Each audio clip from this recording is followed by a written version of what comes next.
Okay, well, next up, I'm going to do a presentation on scratch building the Moonshine Distillery in O scale. Okay, so this is called scratch building the Moonshine Distillery. And the first slide, this is the finished model. Um, the This is a total scratch build. This is it on my Rustic Buff and Old Gothic railroad, the ON30 railroad. It's an interesting scratch build because it has a lot of interesting features. It's not just a square box, and we'll show you how I built it step by step here. So the first slide, or next slide.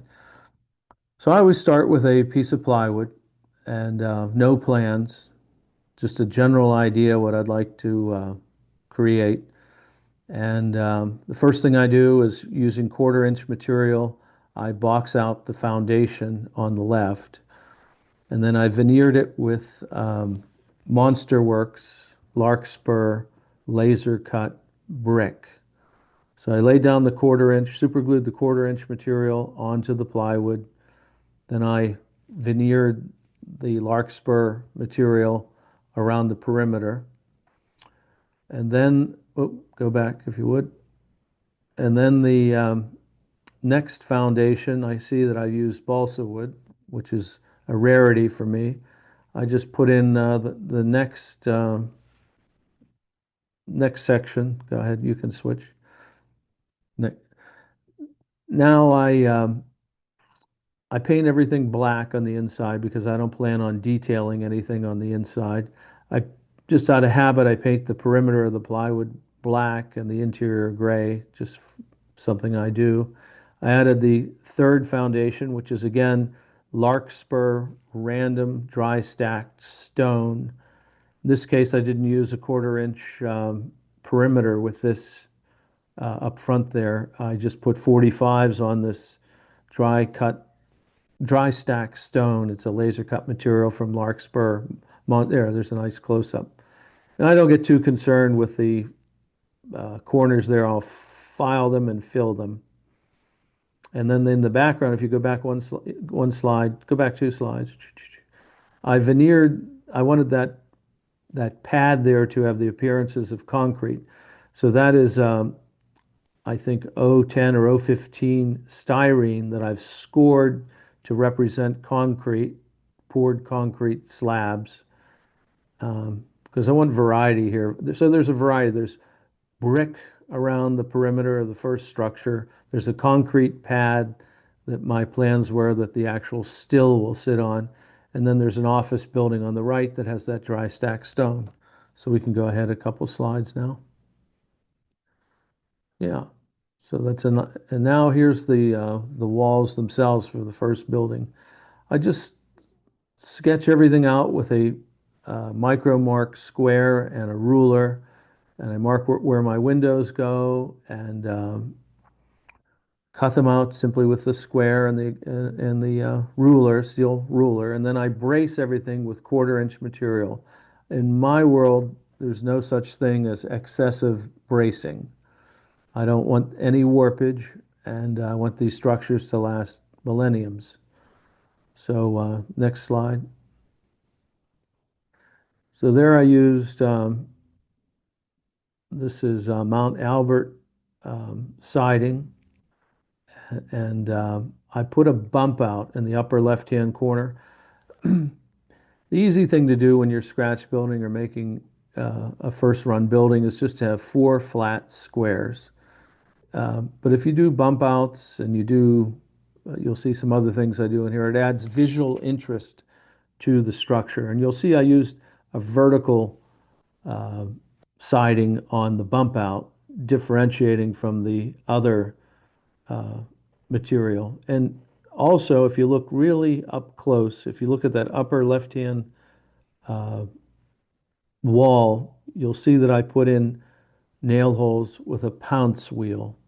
So before putting that bump out on, I went at 1 inch intervals, which is 4 feet, and a square, actually use a ruler, and I ran my pounce wheel to simulate nail holes. It's a nice visual effect to break up those horizontal planes of that siding. Okay.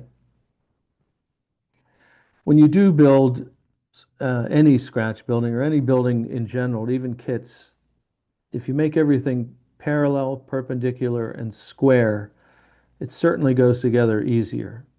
And I make it a point, that's again my favorite, one of my favorite tools. That's a micro mark square. And I use super glue, which is like arc welding. So I want to be very careful that everything's in square and on goes the glue. Next slide. Now I've jumped to the painting of it. And I've demonstrated this painting technique in the past. In this particular case, I primed everything with white paint, and then I put on a green craft paint, and then I scratched it off with a brass wire brush. And then I went back with a hunter line ink and I weathered it. And the hunter line ink seeps into those nail holes that I made with the pounce wheel. It's tough to see in this photograph, but you can see the vertical lines made with the pounce wheel. And you can see that the white is showing through the green. So it's a very simple process that anyone can do. You prime with a white acrylic. I typically seal it with dull coat, and I did in this case. Then I painted a green craft paint. I don't remember the color, but a color of your choice on top of the white, the dull coat, and the green, because I didn't want the green paint to dissolve and blend in and muddy up with the white. Otherwise, you get a very light green. So I wanted a fresh surface in essence. And then when everything was completely dry, I scratched it down to the white. And then I hit it again with dull coat. And then I took a alcohol wash and I weathered it. And like I say, it seeps into things. So anybody can do that. It's a very simple process. Okay, next slide. So there's the base coat on the right. See the green right over the white.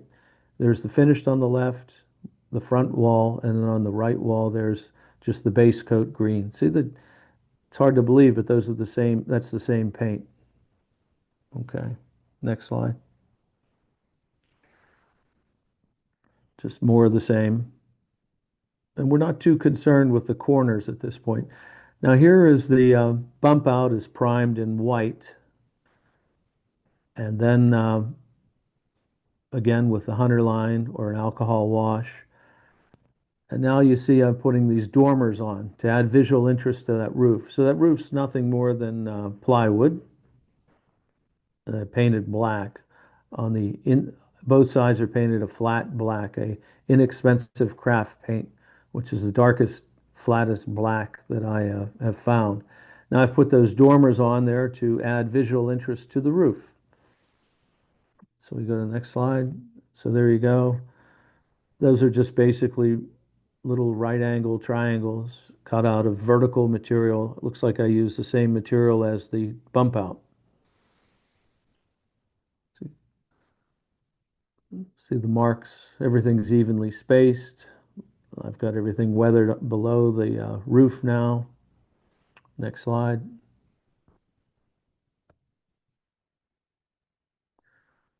Okay, now I got the dormers in place on both sides of the roof, and I'm putting on the decking material. I put a simple deck on there with scale wood. Those are it looks like I used 2x12s for the brown running left to right for the beams for the deck, and then I used 1x6s for the decking, and there'll be a close-up on that porch. That's all scale lumber as well. And these are all, I believe these are Grant Line windows. So there's the close-up. Now this is the same technique as I did for the walls. Those are, looks like I'm using 1x6s, those are 1x8s.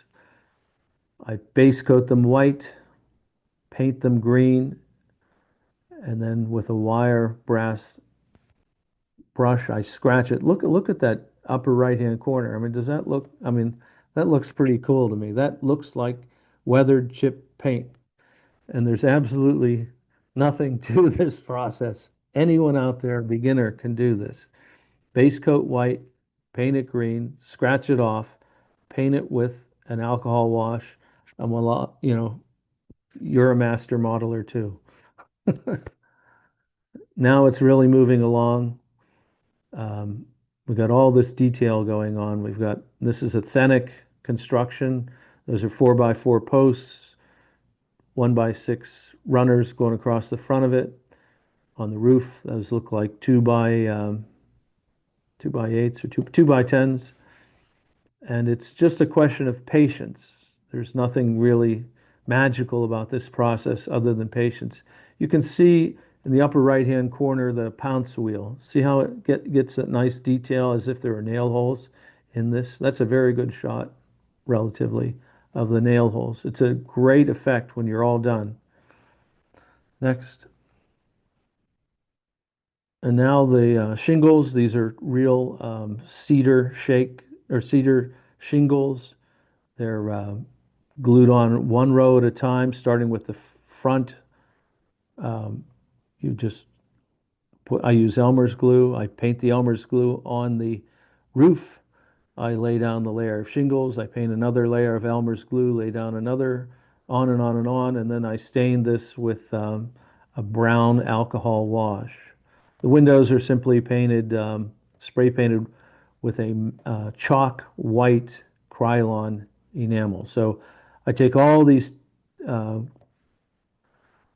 windows, all these Grant Line windows and doors, I put them on a piece of blue masking tape, blue painter's tape, take it in the garage and just spray a white chalk Krylon paint. It's almost like a porous paint. So you'll see when I finally put a black alcohol wash on there, it doesn't bead up on there. It kind of gets absorbed and makes it a grayish white. Automatic weathering technique. So I don't even primer it. I just tape them on in a big row, spray the Krylon chalk on there, and then you'll see the technique in a moment here. Okay, next one. Now it's really coming along here. That left picture, we've got basically 1x4 inch trim, a very light white trim. The trim is pre-painted on the bench and then simply cut to length and super glued in the corners. The windows, the shades are simply paper towels stained with either an alcohol wash or some sort of, it looks like I used alcohol washes here. And then the roof that you see is the same technique as we showed on the front porch, same type of shingles. And then the trim around the dormers, that's simply 1x4s super glued on there for detail. And I believe that's a Grant Line casting for the chimney. And it's just painted and it shows a little detail with tar around the perimeter of it. See that, which is nothing more than glue and then painted, super glue and then painted black to simulate like they tarred it in place. Okay, next slide. Now the neat thing about going to all the trouble of putting in the dormers and the detail there is you get to look at it. So if you look below the deck, below the porch, you see my 4x4s supporting the 2x12s. You see the 2x10s, the rafters up above.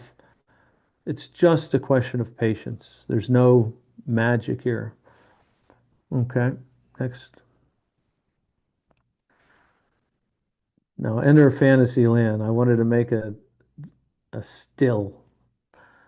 So that's a grain elevator from Rick's Products.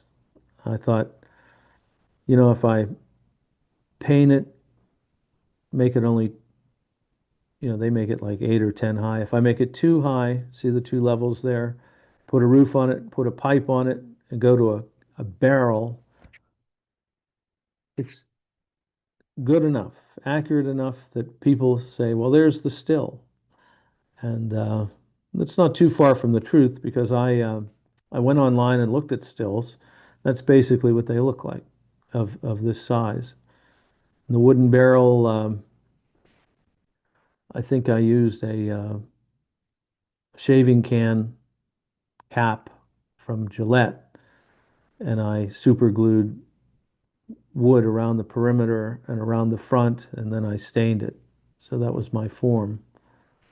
I think it pulls off. And then if you look at the decking and again, it's all about visual interest. The easy way out is just to put three windows across the top up there, but I thought, well, let's put a door in there and some way to get from that concrete platform that all this is sitting on up the steps, across the deck, and in. So your eye wanders. It says, okay, I need to get from the very base, which I'll have steps that lead to that basically 3 foot high platform up the steps and around. It just makes your eye wander. And weathering the black plastic still, I've demonstrated this technique many times with pan pastels. You put base coats on, and then with alcohol washes, pan pastels, you get something that looks like it's rusting like that. Okay. Now, I'm one for different roofs. I don't like all the same roofs. So I put a metal roof on that's supposed to be the boiler room, where they have a boiler that, well, I'm sorry, it's supposed to be an office, excuse me. And I wanted it to be brick. And so it has that dry stack stone below it. That's Larkspur, Monster Works, laser cut brick, and then a metal roof on there. And then I wanted a metal um, fence. And that's just sheet metal fence. I demonstrated how to do that on my Thomas York engine house. Everything I do comes down to base colors, sealing with dull coat, conservative layers of different colors to get this layering process. It's like a painting, and using dull coat once in a while so you're not muddying the colors up. Nice little detail I saw in the upper left-hand corner of that roof in the left picture. You have a ladder that brings you to the roof, and then you have these basically 2x4s that are nailed to the roof, so gives you a means to climb up the roof without sliding off the roof. It's just another interesting feature that's not modeled too often. The water tower is scratch built. We'll have a close up of that in a minute. Okay. So there's those 2x4s. So you go up the steps, go up the ladder, climb up the roof if you need to get up there. Um, Pretty interesting. The next one, that's a scratch built. That's a scratch built water tower. Um, and it's really nothing to it. I see I forgot to add the metal bands. I guess I'll have to go back and do that. But those are 4x4s, 2x6s, just standard Mount Albert wood and hunter line stains. See, the bottom of the water tower has some mold, and um, you get this white from the salts when this thing wood is porous and those joints aren't perfect, so you get a little seepage, and over time you get salts and you get mold. Okay. There is the finished model, more or less. Um, mm, I'll show you. Go to the next slide.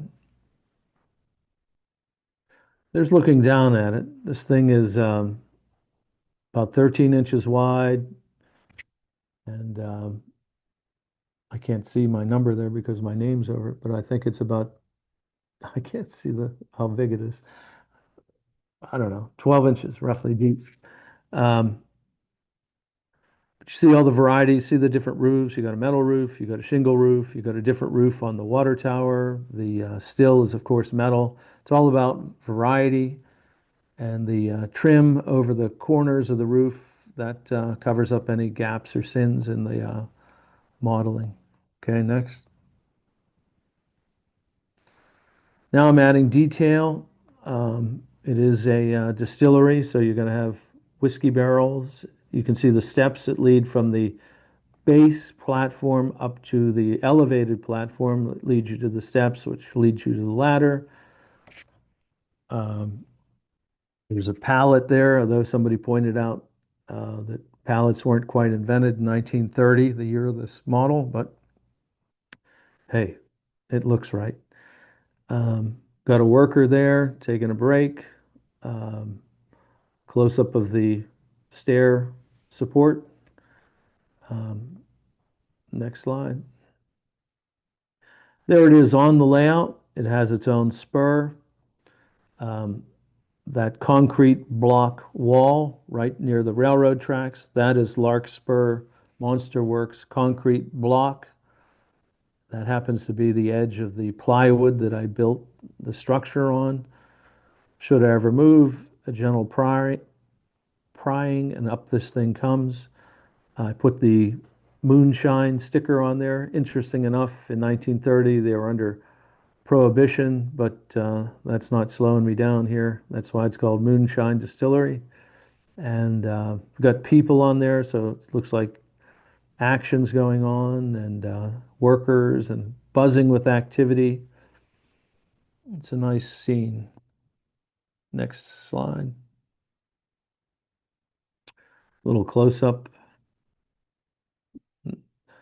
Everything's trimmed out in white. Next slide. Nice close up of the dormers, the shingles. It all works. It all comes together. Um, Interesting looking building. Next,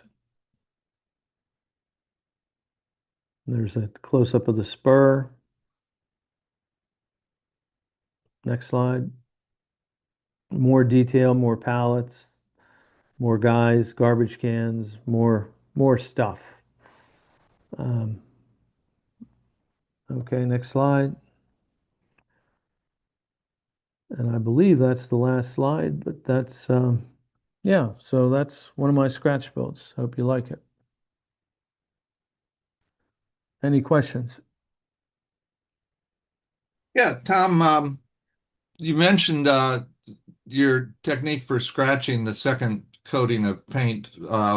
What type of brush do you use for that? Is it a little tiny one of those pencil brushes, or do you Yeah, have those big brushes? Or I have the big ones, but I don't use it. I use the pencil brush, okay, and sometimes I'll use a light sandpaper too, or a fingernail. uh, So I'll do a combination of scratching and light sanding, but the idea is to give a chip effect, you know, well, a weathered effect. And once you scratch through that, you're exposing that white paint and some of the raw wood. So then when you add the alcohol to it, it absorbs into the white paint and into the raw wood, and it gives you that weathered effect with virtually no effort. okay, thanks. Tom, do you use any of the Hunter line colored stains? Yeah, I have a probably, I use driftwood mostly, and light brown are my two favorites from Hunter Line. And yeah, I used to mix my own, but to be honest, I just like the Hunter Line now. So, uh, The reason I asked was that green stain they have would probably work with that green that you have in that building. Once you scrape that initial green paint off, if you went over with another green with the Hunter line green stain, you'd have a something like a faded green that was also coming off. Like peeling paint. That's all. I have I've never tried the Hunter Line. They have a red, green, blue. I've never Yeah. tried those. I'm gonna, as you know, we have the big narrow gauge show this coming weekend, Friday and Saturday, and there's a vendor that always has the hunter line. I might pick up a couple. I'm going to pick up a red for sure, and maybe I'll try a green and give that a crack. Okay. Yeah. I have the olive the Hunter Line olive green, and I actually use that for mold. Oh, okay. So it works pretty well for that.